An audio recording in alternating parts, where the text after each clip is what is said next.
Welcome to my channel. This is JC Rock and Metal Reviews. My name is John and I have a new anniversary review. It is the 45th anniversary of Rocks by Aerosmith. So before I begin, if you haven't subscribed, please subscribe. I do rock and metal reviews, rankings, and more. So Aerosmith Rocks was released on May 14th, 1976, and the album was very influential on heavy metal music in general. Now, Aerosmith is not really considered to be a heavy metal band, but their influence really cannot be denied. They were one of the few American hard rock bands reaching commercial success at that time. The other bands around that were American were Kiss and Alice Cooper. But this album has influenced many hard rock and metal bands, such as Guns N' Roses, Metallica, and Nirvana. The album has two top 40 singles, Back in the Saddle and Last Child, and I will be talking about those in a minute. This album was very successful and it was certified quadruple platinum. This is their fourth album, which followed three great albums, Aerosmith in 1973, Get Your Wings in 1974, and Toys in the Attic in 1975. So the band's lineup is Steven Tyler on vocals, Joe Perry on guitars, Brad Whitford on guitars, Tom Hamilton on bass, and Joey Kramer on drums. So that's like their classic lineup. So by the time this album came out, they were really like living the rock and roll lifestyle.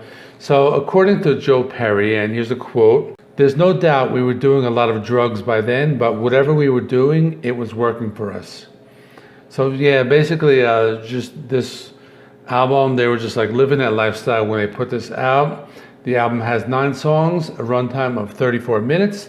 So I'm going to talk about the songs one by one now. So the first song is Back in the Saddle, and this was inspired by a Gene Autry track called Back in the Saddle Again. And you hear like many sound effects in this, like you hear like a whip sound, and they created it by like whirling like this like 30-foot cord and using a cap gun to create that. I mean, they tried to use a real whip, but they couldn't really get it to crack, and they couldn't really get it.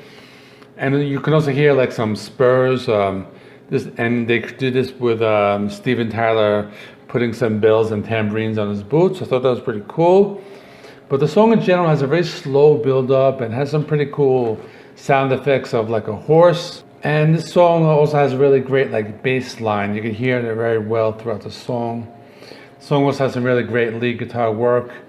And it's just an awesome album opener. The next song is called The Last Child, and this was another big hit.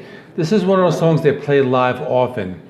It starts slow, but the main riff really has a really nice groove to it. This is one of those songs where like they play the main riff like throughout the entire song. It's very memorable, and I really like the guitar tone. It has this like slight distortion, really gives it a nice like hard rock feel. And there's a lot of great like lead guitar work played like throughout the entire song. So that's why it's memorable. It's a little more of an upbeat, it's a little like faster, but it's a really great song. Next are a couple of pretty cool like deep cuts. So next one is Rats in the Cellar. So this one they kind of speed it up a little bit. Has a really nice dirty blues rock tone. And this song is considered to be their answer to like Toys in the Attic. You can notice the similarity with like the song titles. There's a riff at like the 2.5 minute mark, and it almost sounds like a heavy metal riff. Some harmonica played over this section, but this song is another great one. It has a really nice bluesy hard rock song. The next song is called Combination, and this is a mid-tempo rocker. And the guitar is, again, like the rest of the album, really cool, like dirty, distorted sound. And on this one, Joe Perry actually like does some lead vocals, and this is his first time doing that. And this song ends with a really like frenzy, like crazy, like guitar solo. I really like that one. The next song is called Sick as a Dog, and this one is really underrated. And you could tell this one inspired a lot of like late 80s like hair metal bands where they're like power ballads. It's just, the song is a slow builder, but just another bluesy mid-tempo rocker, and really good example of how they mix like the clean and the distorted guitars to create like these like layers of sound. And there are some parts where you can kind of hear like the guitars that are almost like isolated.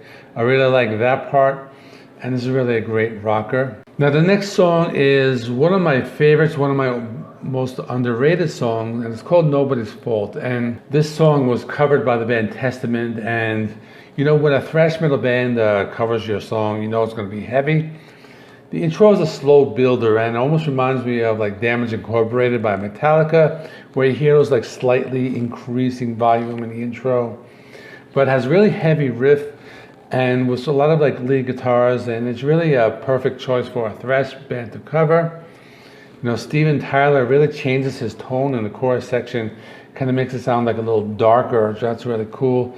The drums are really amazing on this one, and the guitar has a pretty cool like wah-wah effect in the solo. You can probably see where Kirk Hammett gets his influence on using like the wah-wah tone a lot. The next song is called like Get the Lead Out, and you know, I remember growing up on Long Island, rock radio stations used to use this phrase right before they were out to play a block of Led Zeppelin.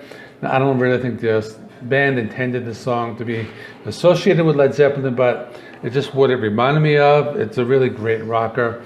The opening riff reminds me of like something that like Motley Crue would maybe like later play. The song has a really nice groove to it. The guitars sound really good, really cool like level of distortion, and there are some cool sound effects towards the end of the song.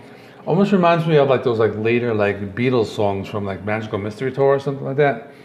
You just gotta listen to those effects. That's just what it reminded me of. After that is Lick and a Promise, and this is a really great song. The intro riff is killer.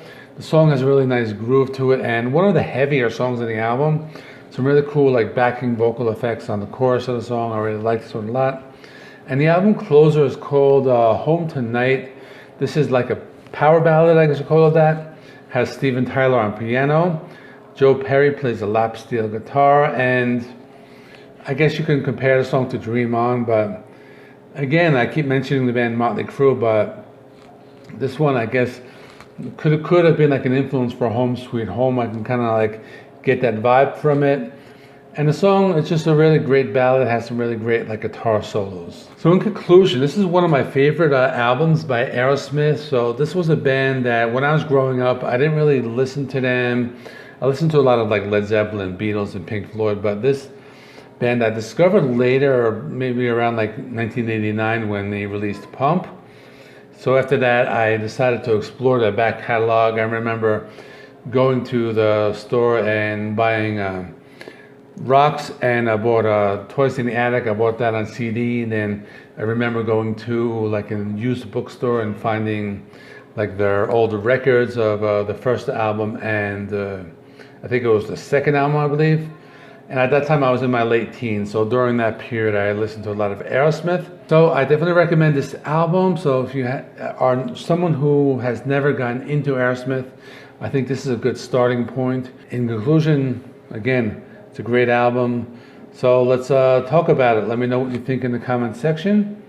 So tomorrow I'm going to do some new releases. There's a new album by the band Sunbomb, and that features Michael Sweet from Stryper and Tracy Guns from LA Guns.